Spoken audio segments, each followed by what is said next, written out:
আমাদের বিরিয়ানি মশলা এমনকি চাউল নেওয়া শেষ, তো আমরা এখন মুরগি নেব। তো সৌদি আরবের মুরগি আপনার কয় টাকা এটা আপনার আমি দেখাবো, শেয়ার করব। এটা হচ্ছে লেগ পিস নাকি? না আপনি এডি করতে 10 টাকা। কয় পিস আছে এটা? এটা কি ছোটো ছোটো? টেস্ট পাইতাম না। এটা কত? 15 রিয়াল। তো এখানে হচ্ছে পুরো মুরগি আছে 15 টাকা। আচ্ছা, যেটা ভালো মনে হয় সেটা নাও।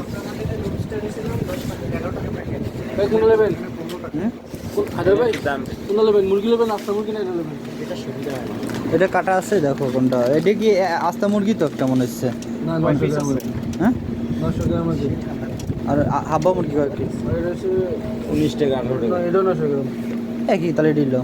এটা কাটা আছে। তো এটা 15 টাকা। 15 টাকা বাংলাদেশে কয় টাকা হয়? হ্যাঁ,